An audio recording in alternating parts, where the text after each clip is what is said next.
Hey everyone, hope you're doing great. We're continuing our reading of Hamza Yusuf and his sort of take and analysis of the poetry. We were dealing with a poem that was dealing with inequity, its definition and treatment, so let's continue on page 21 towards the bottom. And it was going into how vain pursuits can wear you out. In the end, his pursuit may leave some people pleased and happy, but others displeased and resentful. It is said that if one honors a noble man, he reciprocates honorably, but if one honors a vile person, he responds with anger and resentment. The poet Al-Mutanabi said, whenever you honor the honorable, you possess them. So they're gonna simply oh, thanks, Whenever you honor the ignoble, they rebel. It is prohibited to seek the pleasure of others through trickery, ostentatious religiosity, or hypocritical flattery. And I've mentioned this before. I always get really disgusted by these sort of California Democrat, sort of liberal business type of flattery. This corporate flattery where it's so fake that it makes you feel like you're living in an alternate dimension where nobody can be authentic anymore. It's quite strange. And time and time again, I have seen those bootlickers, brown nosers get promoted, and then you're like, and I just won't do it, and I refuse to do it. I just act normal. I just despise people who are overly flattery, and then as soon as that person leaves, they begin gossiping about them, and it's really sick. One should not expect the pleasure of God when pursuing the pleasure of his creatures. Scholars have pointed out that seeking the pleasure of God actually makes a person pleasing to good people. Maybe because that aura, them vibes coming out, it's just really apparent. One should not be concerned with the commendation of the corrupt. So sometimes I'll see Gavin Newsom walking around. Before I would get excited till I knew his record. And now I was like, if you see him at the market or something, it's just like, whatever. I don't need his approval. And it doesn't really matter. The miserly, power-hungry, and their like. It is a tremendous waste of time seeking those whose commendations are often of no real value.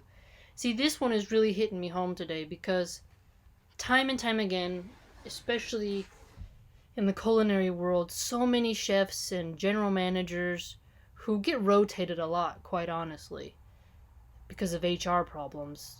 So many people really want their approval and praise, and now I've just kind of let it go. Do my job, punch in, punch out, moving on. Honor and rank are forever linked with the status one has with God. The great Muslim scholar Ibn Atta'Allah said, if you desire immortal glory, seek glory in the immortal. Hey, that's a good one. That's a good one. Now, sometimes I've thought about this too, because some music artists assume they'll be around forever. And last week, one of the co-workers, they get to choose the music. They never asked me to choose the music, but they chose music of the 90s. And all these old songs that I heard when I was going to junior high, they were all one-hit wonders, and you don't really hear about them now, and they would have sold concerts and made money, but now they don't even matter in the music scene. The music scene is one that's constantly changing, and some actors, even, they just won't go away and retire. Late night TV talk show hosts, they never retire and pass the torch. And it's like, I look at them and I think, that fame doesn't last, right? And music is generational as well. And a lot of the music is stuff that's depressing, just not really that great anymore, right? It's quite strange. The Imam uses the word ummih, so ummih, which in this context means world, though its dominant meaning is mother. The connection between the two definitions is that we are made from the material of this world. However, love of this ephemeral world encrusts the heart, as this type of love involves dedication to the material world at the expense of spiritual ascendancy. So spiritual ascendancy and how the material world restricts it. Love like this keeps a person's eyes towards the earth, figuratively speaking, and makes one heedless of the ultimate return to God. It's a double sword, right? It's a double sword, because it's so hard though. I don't know, I've been thinking about it. You have the physical world, you'll be abused by its system, you have to know how to navigate within the matrix, and you have to be able to escape it and then help others too, and hopefully help them not make the same mistakes you made and you not make the mistakes that they made. It's quite hard, right? Spiritual ascension is not an easy task. The cure for this is having certainty in the ultimate destiny of humanity. Envisioning standing in the hereafter for judgment has the power to expose the other waste of irrelevant pursuits. This one I agree with. Very, very true. Now more so, like, okay, personal example, but I really think this will be potent for the women who are watching. Yesterday, a friend of the family, he's a bodybuilder, we were talking about health insurance plans, and he looked at me and said, like, oh, my ex-girlfriend on this health insurance plan, she was able to get a, boob job. Looked at my chest, mentioned it, and he's like, oh, no, it was great, and they paid for these medications. And there's a couple factors there.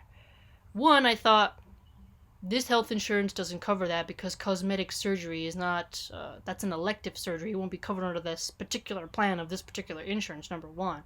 Number two, a little gross that you look at my breasts and then look at my face and don't feel embarrassed while my kid is playing and your kid's over there playing. A little awkward. Third, I am 30 years old. A boob job is not really on my mind during an economic collapse and a plague, right? It's just like, what is going on? So I thought, inside, as, I said, all right, have a good day, and I left. It was just, I thought, the women who are still just treating their body as, like, a cutting block is a tad bit strange to me. I do work with somebody who, she is 40-something years old.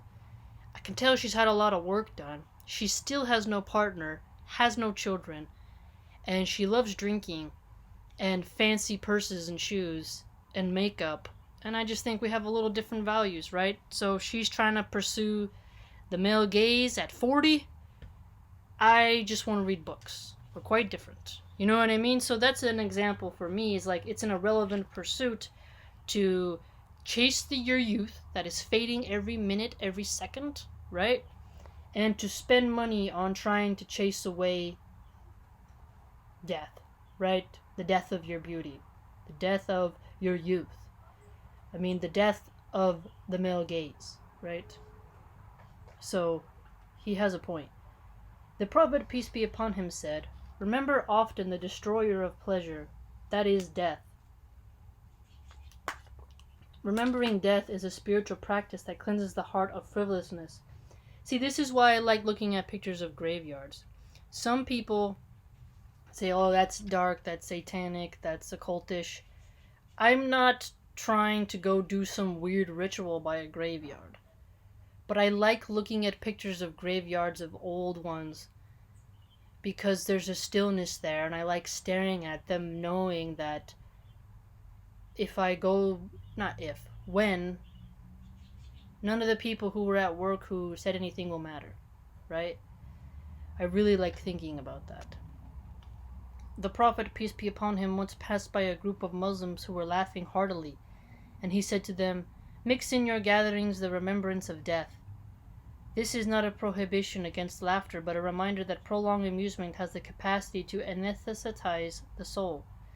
So you see, this makes me feel better too, because the fact that the Prophet said that makes me feel better, because some people, when I was younger, something that can make you feel weird if you talk about death, right? You're only supposed to talk about the peaks, but I like talking about the caverns too. Someone once asked Aisha, peace be with her, the Prophet's wife, about the most wondrous aspect she observed of the Prophet, peace be upon him. She said, "Everything about him was wondrous, but I will say this. When the veiling of the night came, and when every lover went to his lover, he went to be with God. The Prophet, peace be upon him, stood at night in prayer, remembering his Lord until his ankles swelled up and his tears dripped from his beard." Oh. That's very beautiful. The Prophet, peace be upon him, said, "Death is closer to any of you than the strap of his sandals." Oh, look at that. That's a good one. Because your sandals is like whatever move you make, whatever, even your vein, like where it goes on your shoe, your veins, it's right there. Wow, no matter where you go. Somewhere on earth there is a door reserved for each soul. And one day each of us will walk through that door, never to return to this life again. It's weird that he mentions doors, because sometimes I have dreams where I'm in a building just with doors, and I open a door, there'll be somebody playing cards, and then they'll get mad at me, and I'll have to like run past them and climb out of a window, and then I'm in another hallway with more doors.